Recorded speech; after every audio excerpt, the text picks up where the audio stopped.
Dziś wracam do mojego Bullet Journala po bardzo długiej przerwie. Kiedyś już kilka razy próbowałam prowadzić BuJo, ale nigdy nie udało mi się zbudować takiego systemu, który zostałby ze mną na dłużej. I ostatnio poczułam potrzebę posiadania jednego miejsca, w którym mogę zapisywać wszystkie moje pomysły, plany, notatki, jakieś takie zadania na dany dzień. I pierwsze, co mi przyszło do głowy, to właśnie, kurczę, muszę wrócić do BuJo. I postanowiłam, że każdego miesiąca będę robić stronę tytułową z elementem pop-up. Zainspirowała mnie do tego Juni-san z kanału Juni-san Studio, która właśnie w taki sposób prowadzi swoje BuJo i też robi pop-upy na każdy miesiąc. Myślę, że dla mnie to też jest takie idealne połączenie, żeby wykorzystywać moje ulubione pop-upy, eksperymentować i jednocześnie właśnie prowadzić kreatywne BuJo. Jest drugi tydzień października i ja właśnie zaczynam swoje BuJo. Chcę w ten sposób też pokazać, że właściwie zawsze można zacząć i nie trzeba czekać na pierwszy dzień nowego miesiąca ani na 1 stycznia nowego roku, bo przecież ważniejsze od tego, kiedy zaczynasz, jest to, że w ogóle zaczynasz. Więc może ten film będzie właśnie takim małym impulsem, żeby wrócić albo zacząć od nowa organizować swój czas.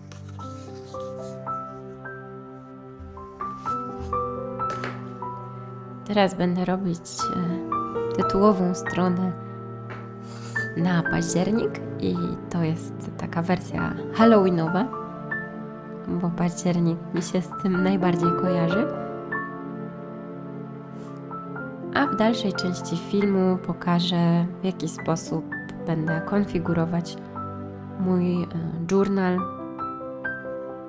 pod kątem planowania tygodniowego i dziennego.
Warto z tyłu każdego journala zrobić sobie taką kartkę testową dla pisaków i długopisów, których chcemy używać.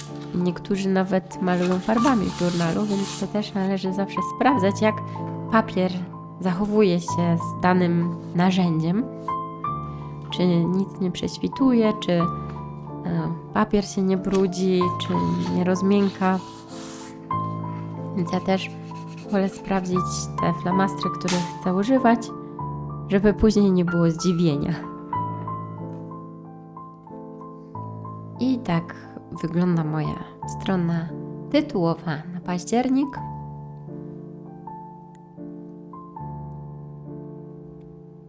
A teraz przejdę już pod kolejne sekcje, które chciałabym mieć w moim Bullet Journal.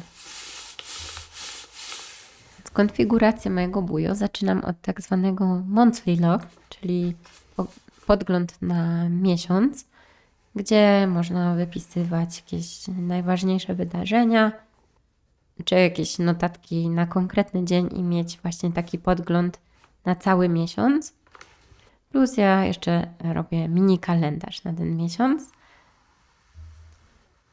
A na stronie obok, wykorzystując już te dni z monthly log, będę mieć śledzenie nawyków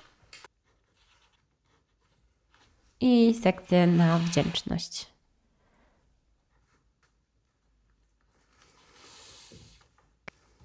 Na następnej stronie zrobię sobie miejsce na takiego check-ina na dany miesiąc i podzielę na 3 sekcje.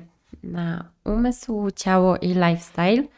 I chodzi tutaj o to, żeby właśnie to było takie wprowadzenie w dany miesiąc, żeby napisać sobie, jak się czujemy, jak wygląda nasze ciało i jak wygląda nasze życie ogólnie. Czy jest tak, jak chcielibyśmy, żeby wyglądało, czy może warto coś zmienić. Więc tutaj można też jakieś cele wypisywać. Więc to jest fajna sekcja na takie przemyślenia.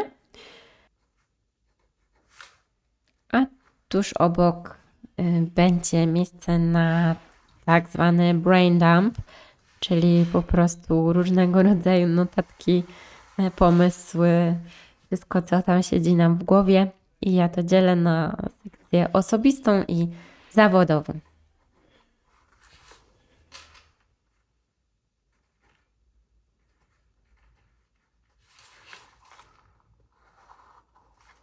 Kolejna strona to będzie tak zwany weekly log, czyli podgląd tygodnia. I tutaj podzielę stronę na 6 części od poniedziałku do piątku plus sobota z niedzielą. I tutaj właśnie można sobie robić takie listy zadań z wyprzedzeniem. A na stronie obok zrobię taki przegląd tygodnia. Coś, co warto właśnie robić na koniec danego tygodnia, żeby sprawdzać, jaki mamy progres, co poszło dobrze, co poszło nie tak, co warto poprawić. I tutaj też można sobie ewentualnie właśnie zapisywać jakieś plany na kolejny tydzień.